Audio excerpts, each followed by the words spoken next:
Hello, everyone. Welcome to the newest podcast about kayak bass fishing in the nation. If you're here to talk kayaks and kayak fishing, you're in the right spot. Your host, John Suits, brings you into the exciting world of Greenfish Nation and all it has to offer. We will have special guests from product manufacturers as well as the end users from the ground level angler up to the big boy pros. The show starts right now, so get your paddles ready and let's get started. Well, hello, guys. It's John with Greenfish Nation and Beyond the Paddle. I want to welcome you to our show tonight. Guys, tonight we have a very special guest. We have Jay Valentine. He is also known as Bearded Dad's Fishing on YouTube as well as Facebook. Hope you guys enjoyed the show tonight. Jay has worked very hard at his YouTube channel. He just informed me back in the green room, he reached 10,000 subscribers this month. He's just shy of 1 million views on YouTube. So hopefully he can get that goal wrapped up here in the next few days. But without further ado, I'm going to bring Jay on stage right now. So y'all give a big round of applause for Jay Valentine for being here on Beyond the Paddle tonight. Jay, thank you for being with us. Yeah, John, thanks for having me, man. Excited to talk with you. We are looking forward to it. I've been looking forward to this for a couple of weeks now. I know we've kind of bantered back and forth, and had a few conversations, but I am really glad that you're here. So tell us how your fishing journey started. Not just your YouTube fishing journey, but how did you get started fishing? Sure, man. So, like most guys, I guess, I started fishing with my dad. My dad used to take me out when I was a kid. We weren't any good. My dad, like his idea of fishing was throwing some corn on a hook, tossing it out in the canal, and just waiting for something to take it. So we usually end up with some snapping turtles, catfish, a rainbow trout if we were lucky. So that's how I started fishing, and we did it till I was like 9 or 10 years old. I did learn that it was a patient man's game early on. My dad was very adamant about that. We'd have to sit down, hold our rods. You ever put your rod down, you hold it, all that fun stuff. And then I picked it up again as an adult when I was in my early 20s, but it was pretty much just for a couple weeks once trout season opened up. So I might fish for March, April, and then put it down for the rest of the year. And it wasn't up until COVID where everything shut down that's the first time I fished year round. My buddy Vinny got me into fishing in the lake, which I never did. So you couldn't have told me, if you would have shown me the bass and asked me what it was, I couldn't tell you. I couldn't tell you the difference between any of that stuff, man. I hear you. But he opened up a whole can of worms with taking me out to the lake, and once I got the bug, man, it was fun. Yeah, so he didn't know what he was getting started, huh? No, not at all, man. But it was cool because I've only ever caught rainbow trout before. Maybe a catfish here and there. But once you hit the lake, then we started getting into the panfish. We started getting crappies and yellow perch, bass, of course. So it got really cool. But once we started, we didn't stop. I guess we all probably either started with dad or granddad somewhere along the lines. But I remember my first fishing trip. Oh, at least the first one I remember.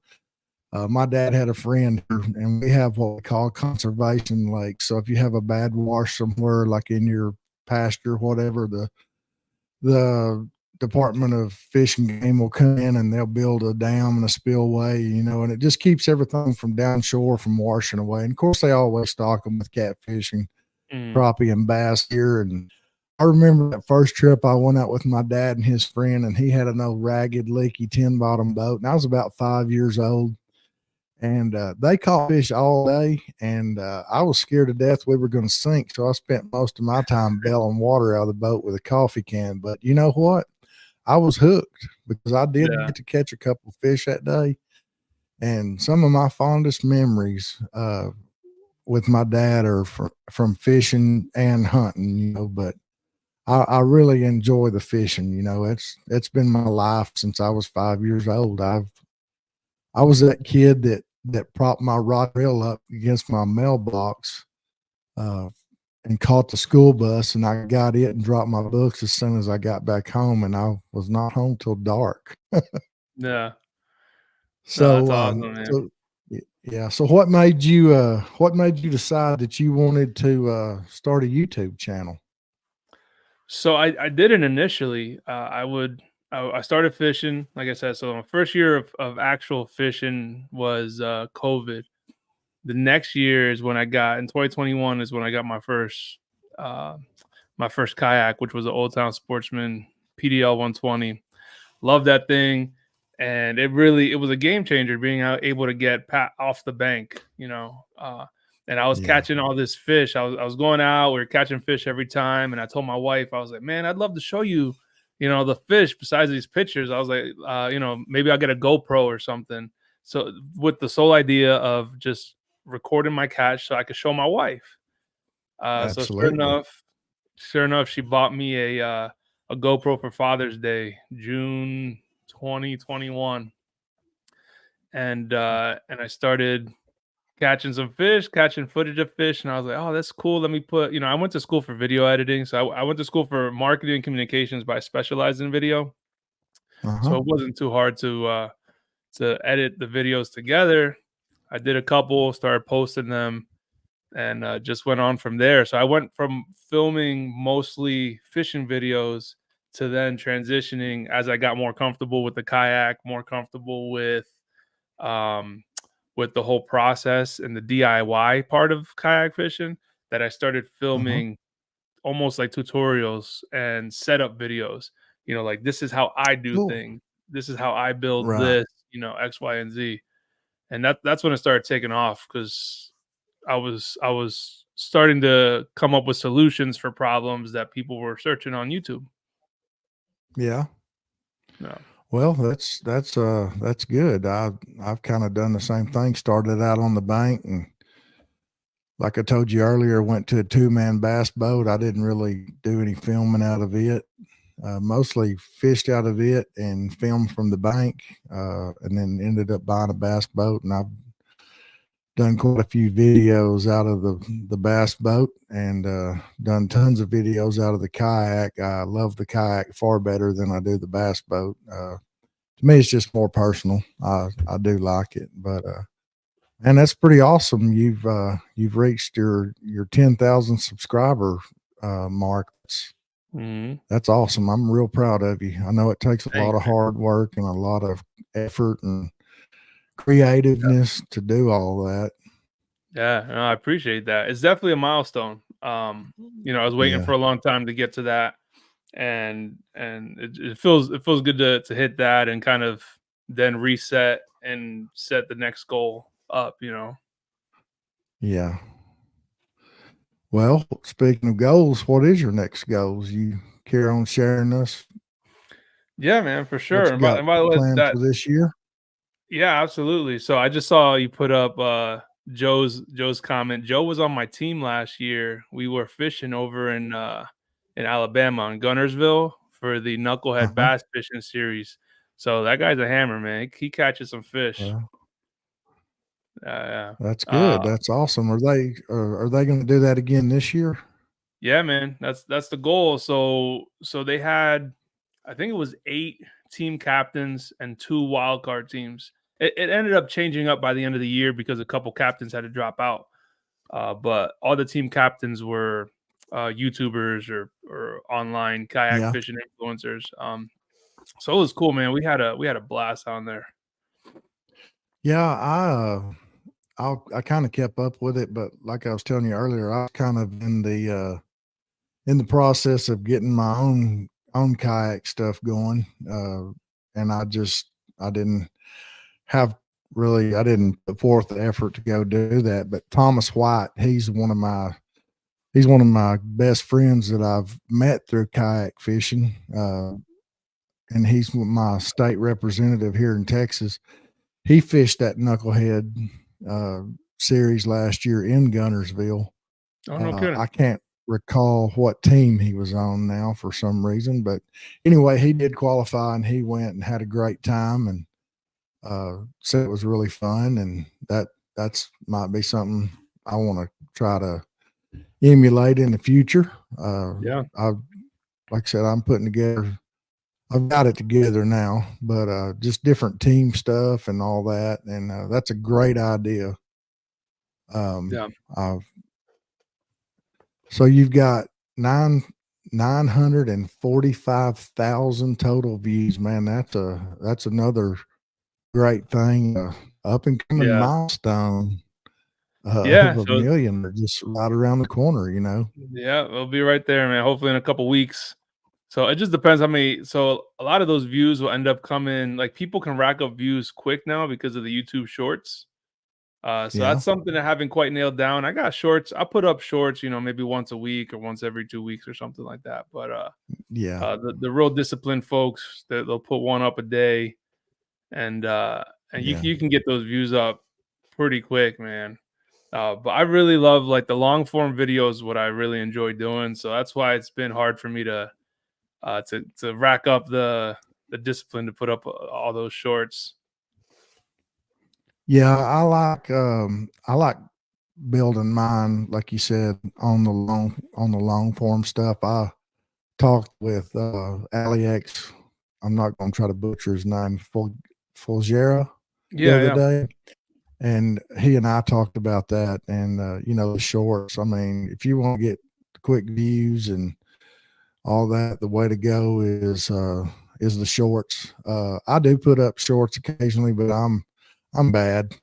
I'll go and put up like 10 in one day and then I won't do them again for another couple of weeks. But, I'll do the long form. But I tell you what, I recently started doing that I really enjoy is doing the YouTube lives. Mm, I live out in the sticks.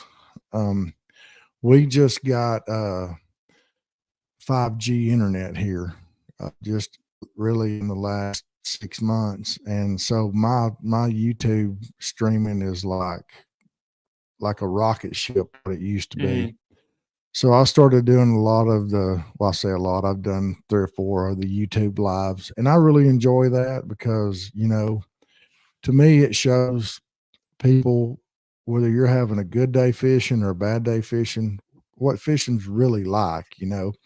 I think some of these YouTube channels, of course, I know it's all in editing, and I know everybody realizes that, but it's not every day that you go out and catch 25, 30 fish.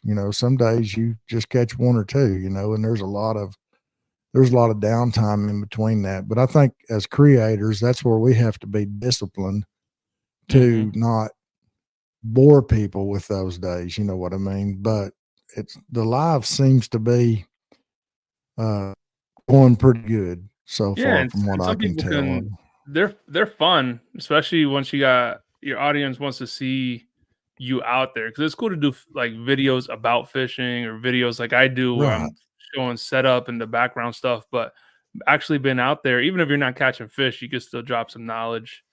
My so Absolutely. my buddy Lucas from the Outdoor Conquest, he commented earlier. He does lives when he's out there on the water and or on the ice. Like he was up on the ice the other day and just dropping some knowledge while he was waiting. And he's gifted with the gift of talk, so he's able to Yeah. do that. Well, that's cool. Well, what I like about it is like you said, it's the comments, the interaction, and I mean, people just ask you questions and you're able to answer them right there or pretty close, you know what I mean? And Hmm. hey, like I had a guy the other day I was fishing, and I was catching a few fish, and he's like, "Hey, throw a white chatterbait. Try a white chatterbait." So, I get in my box, I throw white chatterbait, catch 2 or 3 fish on it, and then somebody else was like, "Well, try this. Try, a wacky rig and watermelon head." So I get it. So it was a lot of fun. Yeah. It was like it's like when I'm sitting at work and I'm watching Bearded Dad's fishing.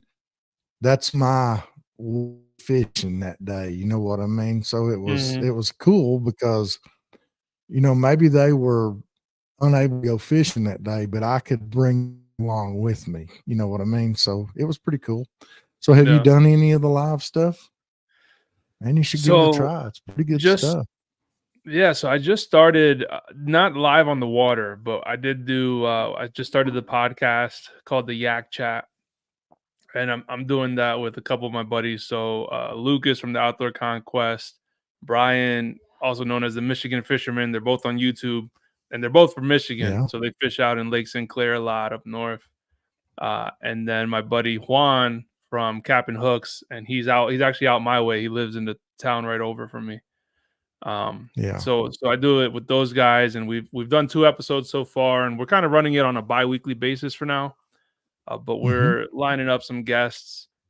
So the next episode is going to be March 3rd, and we're actually talking to Trevor Lowe, who's the marketing manager for Omnia Fishing, and we're going to be Hmm. talking to him about reels, Well, and that's because cool. yeah, man, and reels is one of those things that can be intimidating to a lot of beginners. I mean, not gonna lie, it still intimidates me in some sense because I can't speak with proficiency on reels if someone's asking me the difference between this one and that one and how many bearings and all this other stuff. Like I know like the very basics of Right. reels. We're gonna Yeah. have him come on and use his expertise to answer some questions. But I love doing it, Well, man. that's cool. Interacting with the fans, interacting with the viewers, because it's really like just like everyone that's commenting here, like it's a group conversation, you know what I mean? Like everyone likes the lives because they can chime in and throw in their suggestion, Right. throw out their ideas and everything. Yeah, that can be part of the action, Hmm. that's what I like about this podcast. I just started my podcast about I guess a couple months ago. Like I was telling you earlier, I've had several of them. I'm kind of one of those guys that's a trial by fire guy. Hmm. So they're going a lot smoother. So it's like YouTubing. One of the biggest things on the content creators page, by the way. Thank you for creating that. That's an awesome group there on Facebook. Yeah. That's pretty awesome. I enjoy that, because people ask questions, and it's a shortcut for them, for Hmm. some of the people that have learned things the hard way. Yeah. So what type of GoPro do you have that you record with? So I started, and I still have the GoPro Hero 9, and that's got what I got from the beginning. I still have it. I use it Yeah, I use it when I'm out on the water or if I'm doing something in my driveway. Like it's just easier to maneuver. Um, yeah, and it's been fine. I mean, I'm not gonna be the biggest fan of GoPro. They're too glitchy. They freeze up. Like they don't function the way I want them to function when they're working. But yeah, it gets the job done. But what I yeah, use inside is I just bought a Sony last summer, so Sony A6400, and I've been using a lot of that for my talking heads videos. Like I'll set it up in my dining room and shoot a video in there. yeah. I have 5 of the GoPro 3s. I got the Mhm. Hero 3s. That's what I record with.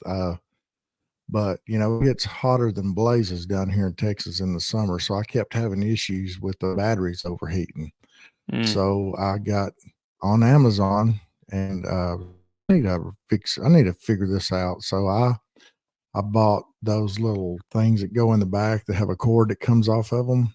Mm. And I just buy those little battery packs. They're like $20. They'll record for like 8 or 10 hours. I don't have any problem with them overheating, but I use 2 on my kayak. I use 5 on my bass boat, but I hadn't had my bass boat in the water in a year, since I've been doing mostly kayak stuff. But uh, those Hero 3s, man, they're tough. I know they're not supposed to be waterproof, but I flipped my kayak over a couple times and get them out, dry them off, and they just keep on ticking, man. They're like an army tank. Yeah, no But I'd kidding. like to have some of the newer ones, but gosh, I just can't hardly let go of the ones that are working. It's kind of like fishing and leaving fish to find fish. You know what I mean? Yeah. Yeah, and if it's working for you, man, I mean, the thing about the newer ones is I keep hearing that they're like glitchier and glitchier, especially with the new firmware updates.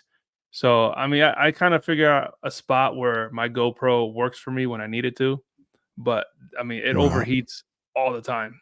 All the time it overheats. So what I do Oh when I'm out yeah. on the water, I do the same thing. I use the power cord, I take out the battery and I power it through my external battery and it works just fine. But yeah, that overheating problem is I think every GoPro, probably every little action camera suffers from that because they're so small and these batteries have to fit in some really tight areas that it's just going to overheat. Especially, I mean, I can't imagine fishing down there in Texas, man. It gets hot. Yeah. Or I haven't really had any problems with them in the cold, and I've been out, below freezing a lot of times. But this Texas heat, man, it'll eat them up quick. Yeah, yeah, for sure, man. Yeah, Mr. Jackson be fishing says I use my iPhone. I have a Smart couple of man. iPhones that I use as well, and they work pretty good. I do my lives with an iPhone. I'm actually looking for a way to do multiple cameras on the YouTube live, and I know there's a way you can do it, but it takes like two GoPro or two phones and a tablet, and man, you ain't got time for all that when you're out there fishing. If you were filming something, like you said, a talking head video or something, and you wanted to have multiple angles and all that, I could see that. But yeah, right now like I said, I'm just kind of dipping my toe in the water on the lives, but Well, the more you do it, the so more comfortable you get with it. Because I wasn't comfortable with lives. I mean, there's still times where I'm not comfortable doing it. But you just the more comfortable you get doing uncomfortable things, the more you grow. yeah, that seems to be one of the biggest questions that's asked on that content creators group that you created is how do you get comfortable talking to the camera when Mhm. you're out there by yourself? You just do it, and the more you do it, the better you get at it. And I mean, you just do it for yourself, and it just I Yeah. don't know, it just I'm a people person. I never meet a stranger. I'll reach out to people and say, "Hey, what about this?" Or you know what I mean. I've talked to people very easy. So talking to the camera, I probably talk too much, but Mhm. to me, there's nothing worse than uh, watching a fishing video and it's just completely silent. You know what I mean? I want to see some Yeah. excitement, and I want to see that person having a good time and catching fish and enjoying doing what they're doing. Yeah. Yeah, for sure. And if anyone that's watching, they're interested in joining the group, it's called Outdoor Content Creators, the one that John's talking about, and that's the group that I started on Facebook. And it's just specifically for content creators. It could be YouTube, Instagram, TikTok, whatever it is, in the outdoor niche. So it could be, if it's hunting or fishing. There's a lot of fishermen in there because that's generally the crowd that I know. But there's a couple hunters in there too, guys that do camping, YouTubes, things like that. But it's just to bounce ideas off. It's a good place to, if you don't know if what thumbnail you want to put up, you throw a couple out there, get some feedback.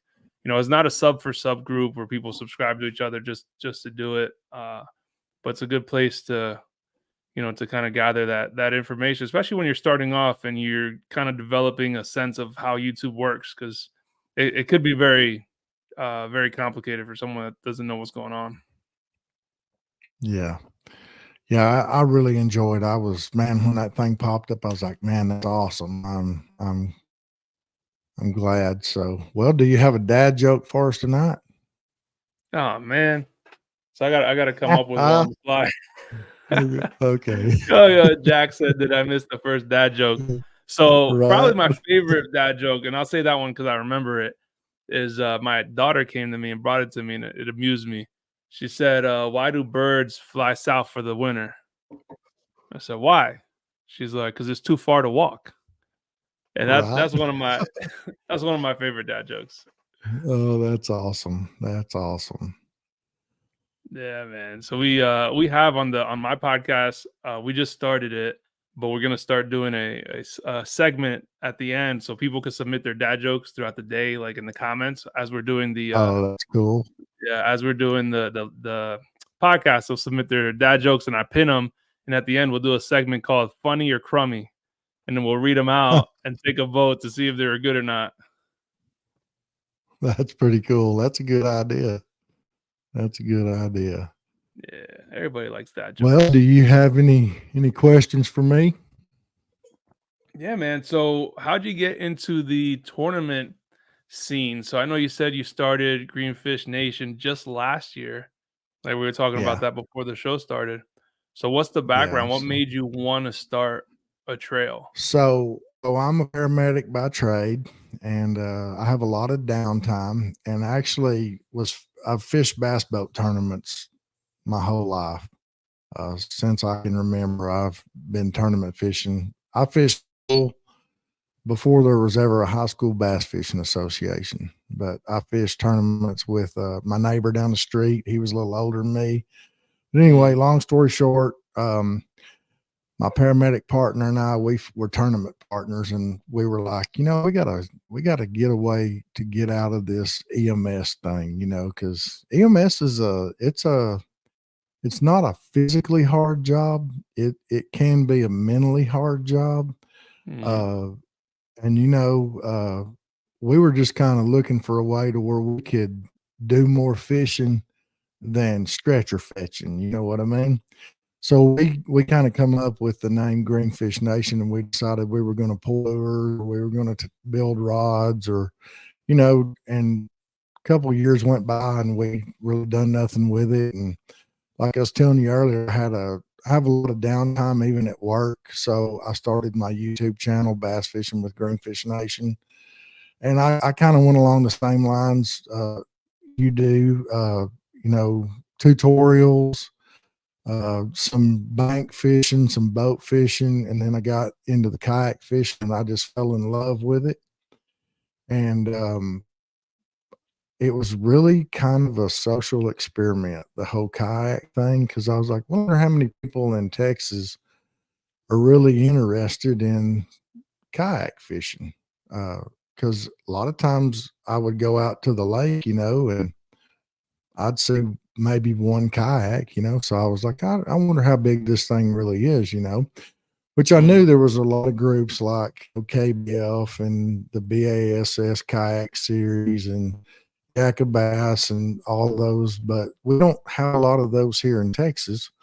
So I put together 4 tournaments that were basically you could fish anywhere you wanted to in the country, because I started the group on Facebook and not everybody was from Texas. So I was like, okay, it's open waters. You can fish private property, public land, whatever. You can fish it. $10 entry fee. And, those 4 tournaments went really well. Had lots of participants. People had a great time. And then I met Thomas, my best friend.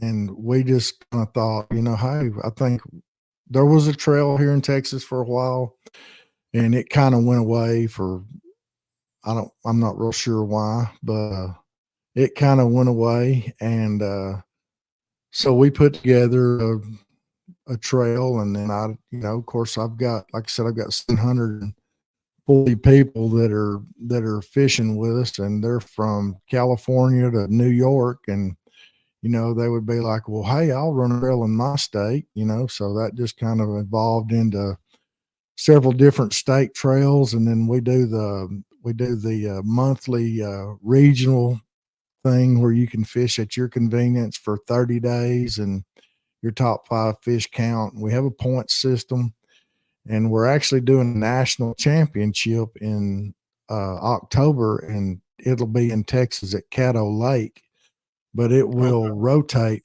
through the 5 regions. Each year it'll move west. So it'll be in the western region next year, and then it'll do northeast, southeast, and then back to the big 3 or the Midwest. And But I don't know. It's been real fun. I've learned a whole lot about how how good kayak fishing people are. To me, bass fishing people particularly are just great.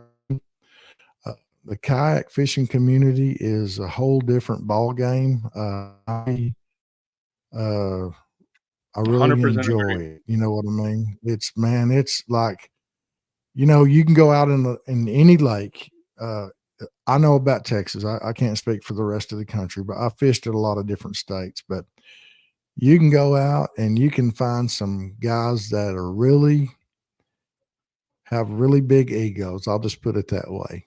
Bass fishing in a bass boat. They run through you, they run over you. They don't think Mhm. nothing about running up on you. They cut in front of you at the ramp. Everything's always more important what they're doing than what you're doing. Yeah. I met but I've met some great guys too. And they're not all bad, but kayak fishing, uh, man, it's not that way. The people tend to be more, for lack of a better word, human. You know what I mean? The respectful. Uh, the kayak bass fishing community is just, well, right here, bucktail fishing. This community is outstanding. Man, I love it. I wish that I'd have been kayak bass fishing for 20 years.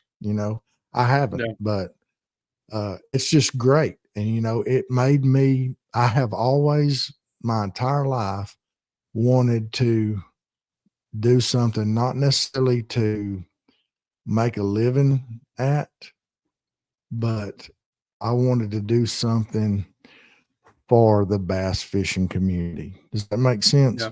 Yeah. I Absolutely, won't, man.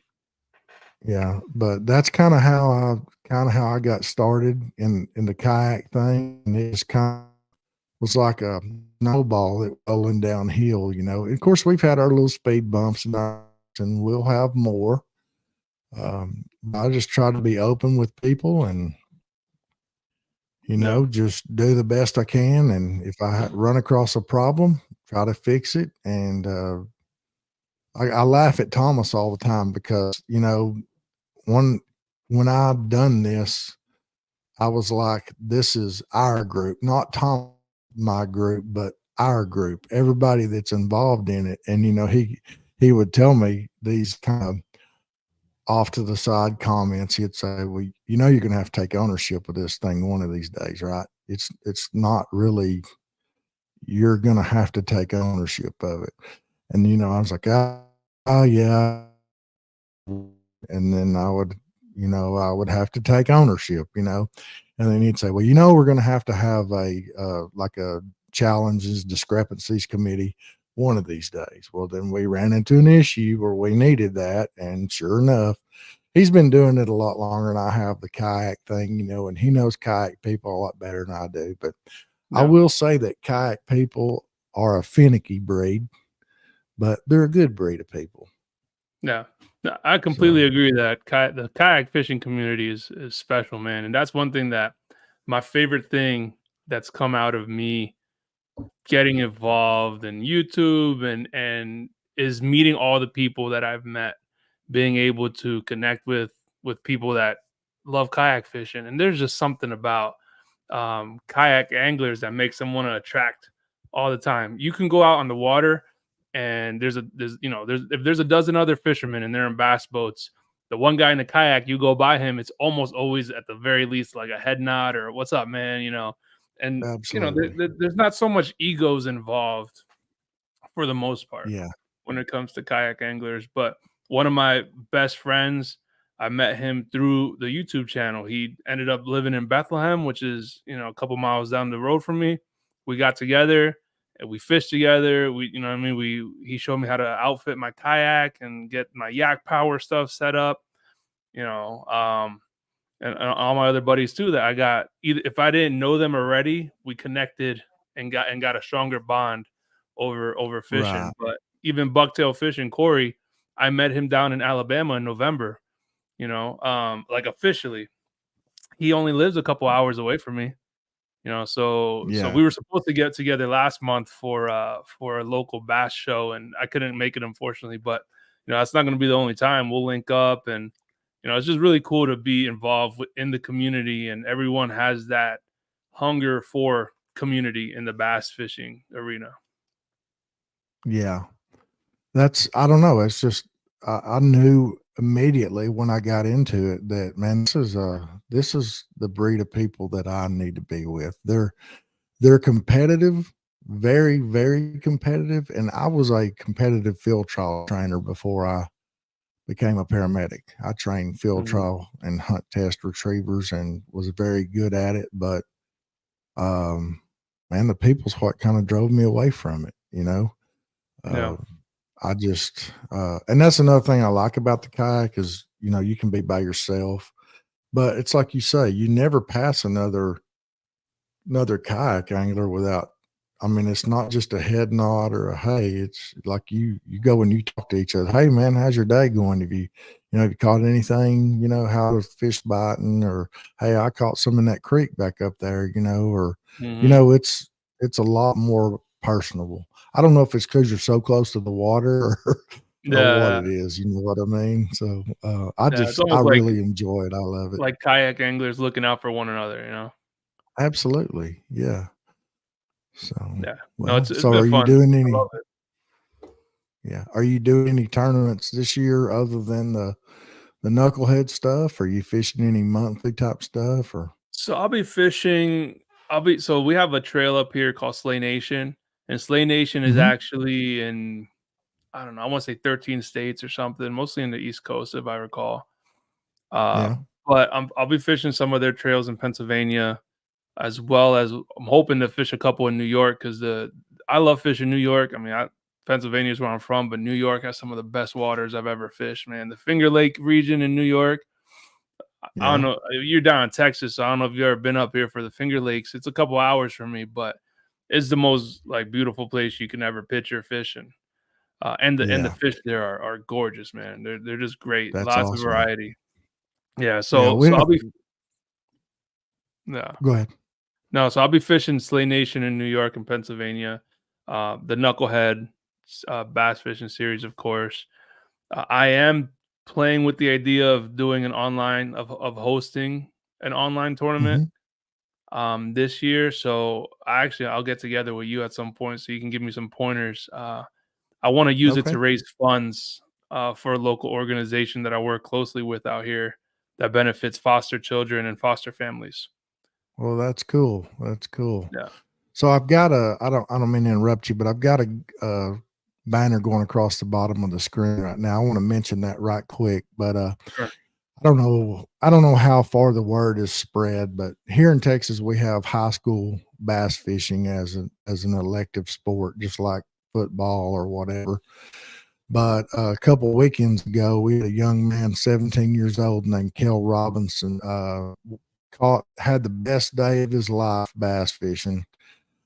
Caught the biggest bag and as well as his biggest fish, personal best, in his history of bass fishing. I was in his third year of high school bass fishing, weighed in his fish, um, and weighed in his big fish and took a few photographs of it and suddenly collapsed, 17 years old. Went in cardiac arrest and was transported to the hospital and later died. And literally that was like 7 miles from where I'm stationed at. Uh, but Wow. just happened to be a day that I wasn't at work, thank God. But anyway, I have put together uh, a tournament. It's the Kel Robinson Memorial EIC. On Tony X, Dwayne calls that, I think it's XLR, which it's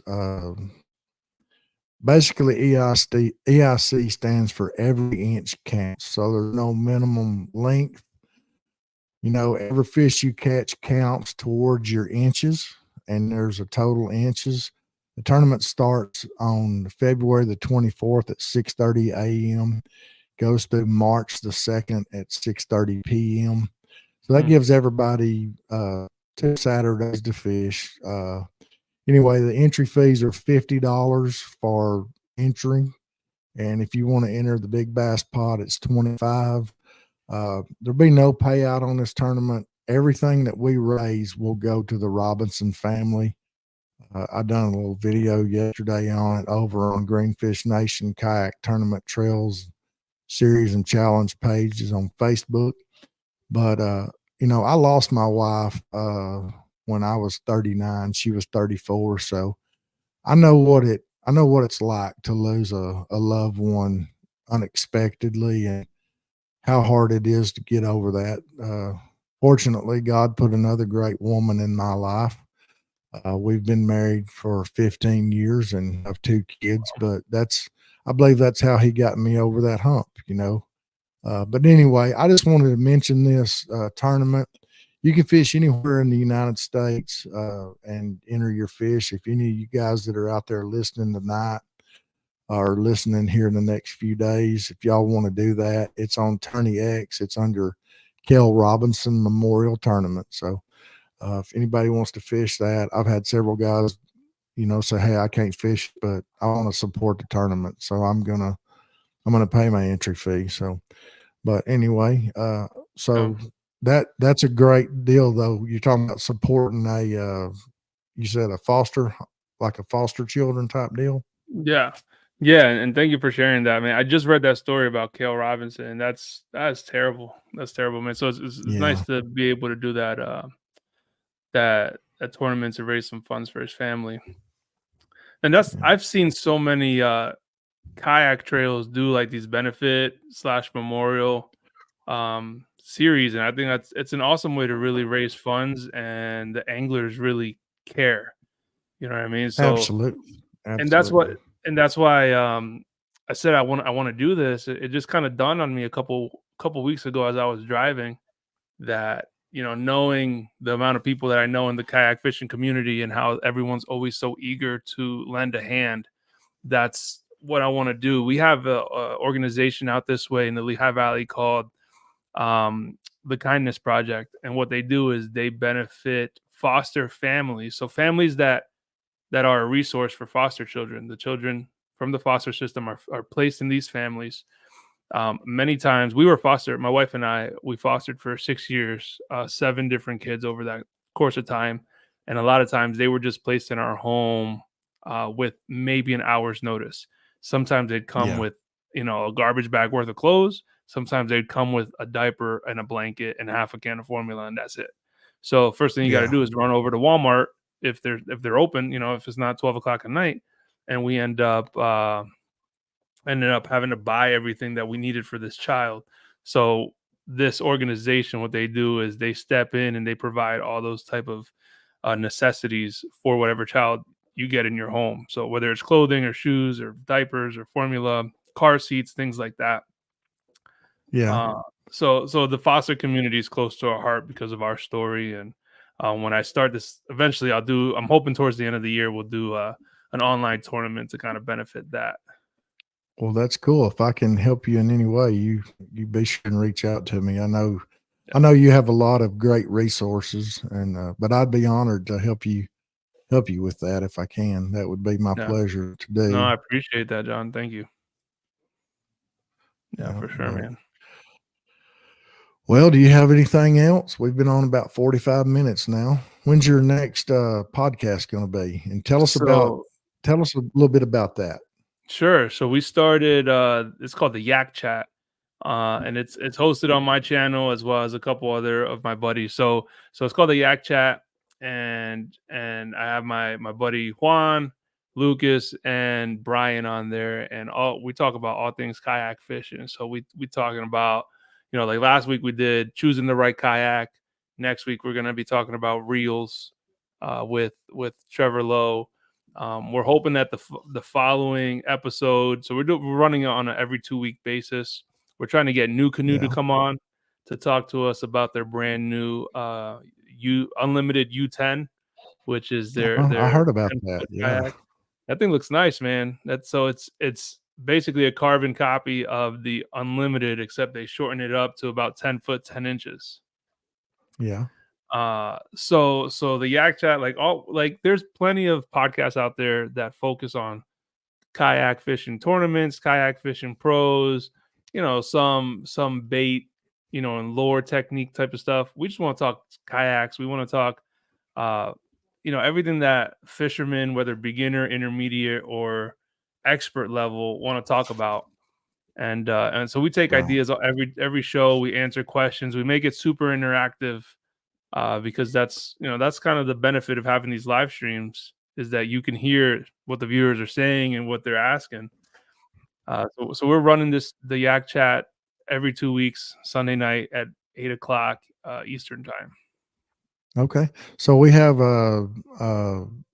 this will be a YouTube user says, before you leave, I just got here. Give you the top 3 things when looking for a kayak nonchalant. So I'll give you my 3 things, and then Jay can give you his 3 things.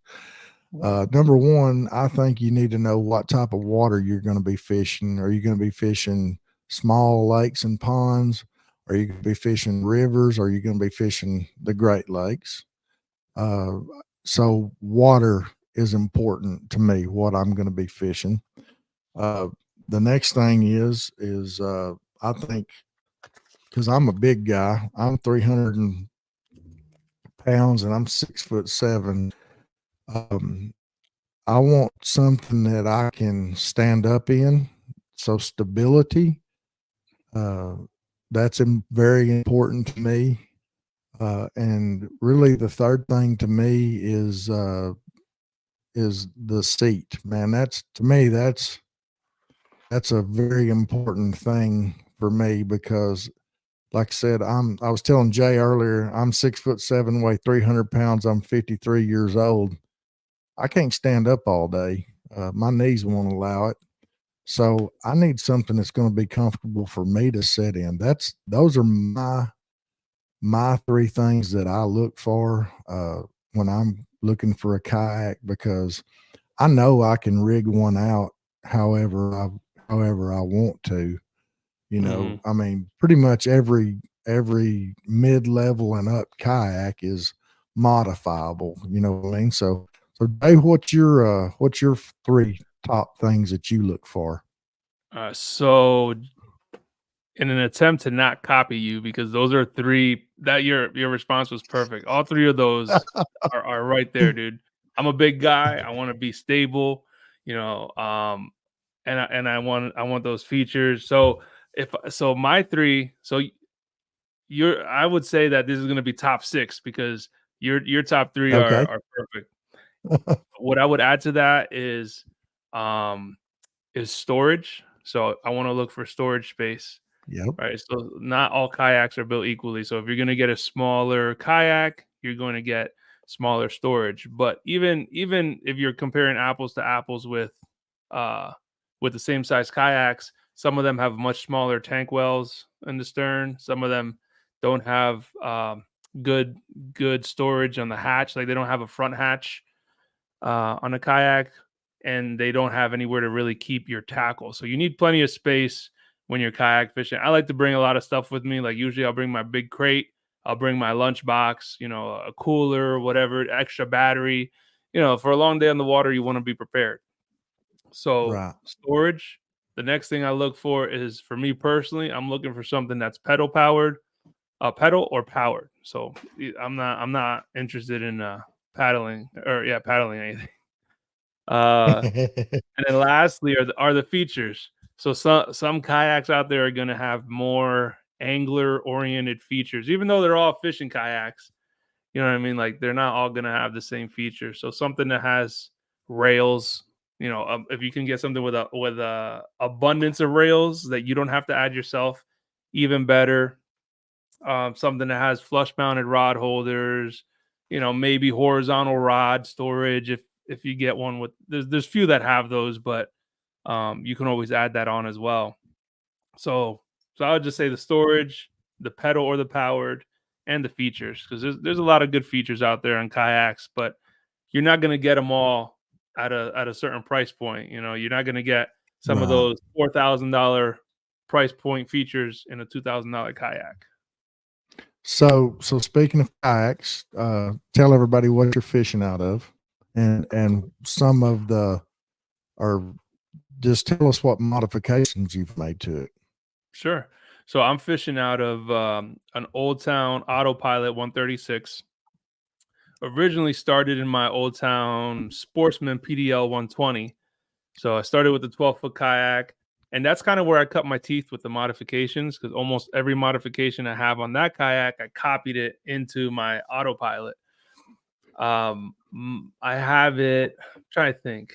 As far as modifications, probably my favorite modification that I've done on both of them is I added the Yak Power relay switch so that I can power my accessories in the way that I want to do it off of one battery. So if you're not familiar, Yak Power makes these relay switches in 5 or 8 gang, and you basically essentially you connect your battery to this relay switch, and then it has 5 outputs that go to your other accessories. So you can do I have it one set up for my GoPro, one for my fish finder, one for my outside lights, one for my inside lights, and nothing on the 5th one yet until I figure out what I want. But you can rig it up and customize it any way you want. You can, if you have a power pole, you can put one on your power pole. If you have multiple GoPro cameras, you can do that. But I just like the customization of it, and it has a little control where you just turn on what you want. So without having to disconnect the battery, you could turn off your lights if the sun's already come up. You could turn off your GoPro if you're not using it, etc. So that's definitely my Yeah. favorite modification. And if I buy another kayak tomorrow, that's probably the first thing I'm going to do is I'm going to get it hooked up and wired up. Yeah. To the Yak Power.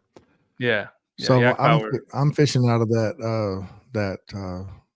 11.5 Outlaw, Mhm. and just before they come out with a Yak Power, I wired all my stuff up like the individual switches, and I put them like right by my seat sides on the post. If you're familiar with that Okay. Perception Outlaw at all, built-in seat risers, and I put like 3 switches on each side, and then like later I seen that and I was like, man, if I would have just waited 2 more weeks.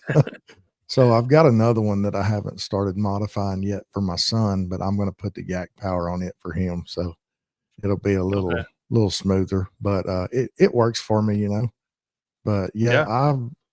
I'm a motor guy. I love having a motor. Okay. So you have one out on the stern?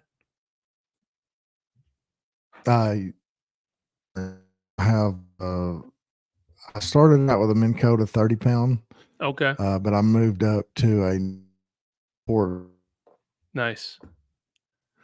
saltwater trolling motor, and I love that thing, man. It like I said, I'm a big guy, but it pushes me about right at 5 miles an hour, which 5 miles an hour don't seem all that fast when you've ran 95 in a bass boat, but you get on a kayak going 5-6 miles an hour, it's pretty daggum fast. Absolutely, man. I can't even break 4 miles per hour on my autopilot.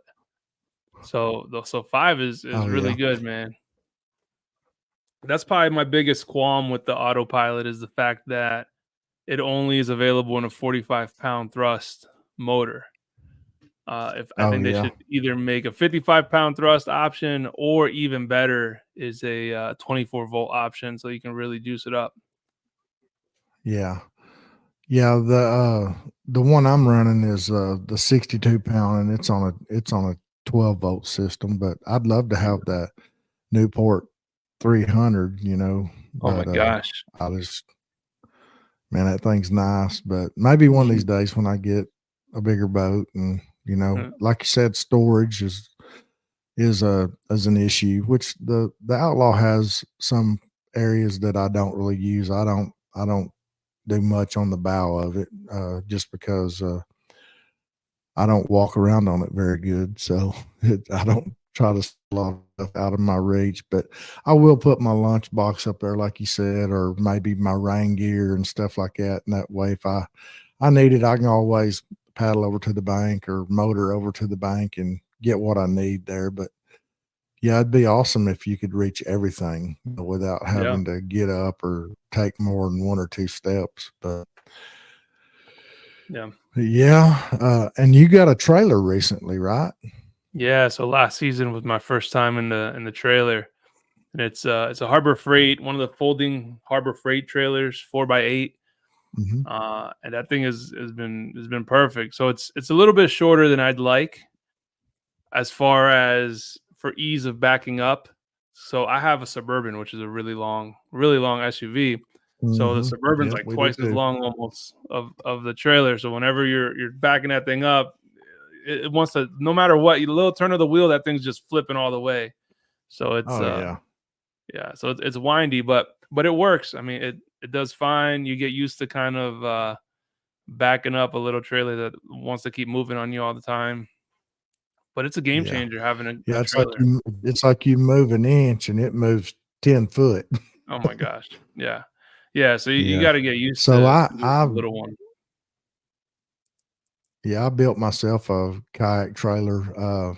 It's kind of a funny story. I actually spent $1 and I bought a raffle ticket at a volunteer fire department raffle, and I won a 6.5 Creedmoor.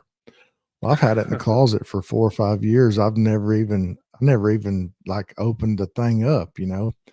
So I seen a guy on Facebook Marketplace, is by the way where I buy a lot of stuff. He had a boat trailer that he was wanting $300 for. So I just contacted him. Like I told you, I'm a people person. I said, "Hey, would you trade that uh, trailer for a rifle?"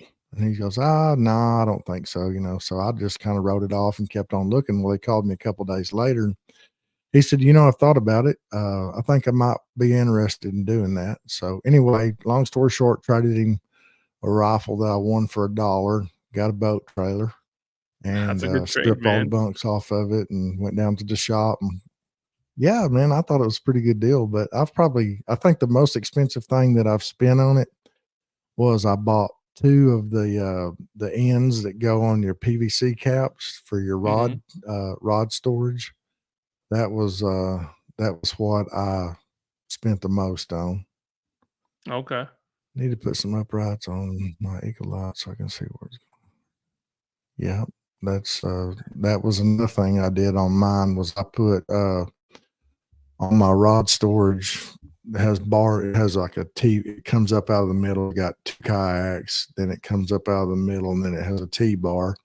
I have my rod tubes at the top. So I put clearance lights on the sides of those. That way I can kind of see where, but I also extended the tongue out like 10 foot. Okay. So it wouldn't be like you said, it's not whipping back and forth, you know. So it works pretty good. But Yeah. yeah, that trailer, man, it's a game changer, especially on an old man. It's Yeah.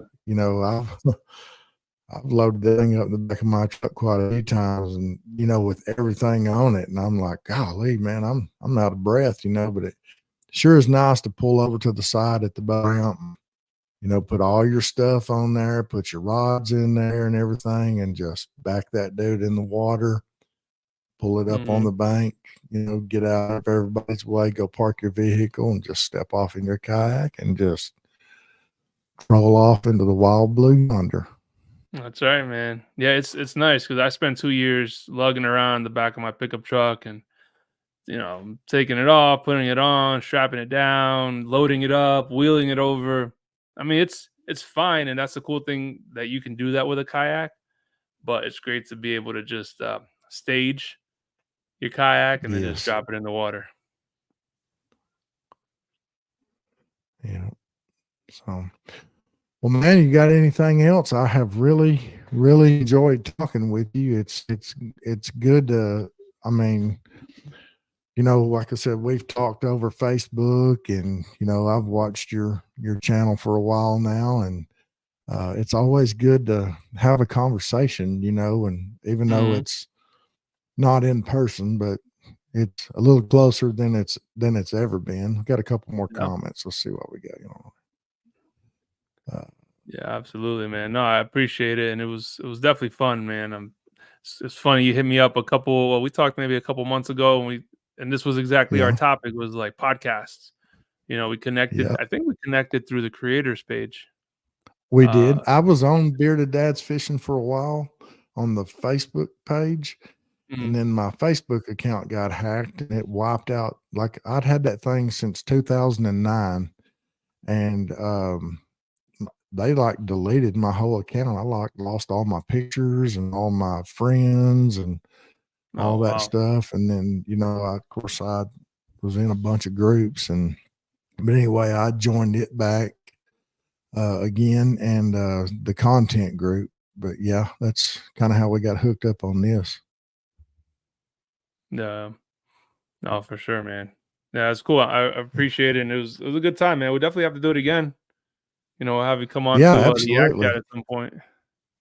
Absolutely. Give me a shout, and I'll be glad to get on to there and talk to you. And well, I really enjoyed it. I hope everybody's enjoyed speaking with Jay and listening to me blabber on. But Jay, I guess if you don't have anything else to say, I guess we'll get off of here, and we'll continue to talk via Facebook and text messages and whatnot. And like I said, if I can help you in any way, just man, I'm always available. All you gotta do is just reach out to me, okay? Yeah, sounds good, John. I appreciate it, man. Thanks again for having me on. You bet. We'll holler at you later, okay, Jay? All right. Good night. Good night, everybody. Yep. Good night. All right, guys, that was Jay Valentin of Bearded Dad's Fishing. I hope you guys enjoyed the show tonight. I want to bring up the tournament one more time, guys. 17-year-old Kel Robinson passed away this past weekend of cardiac arrest at a Texas high school fishing event.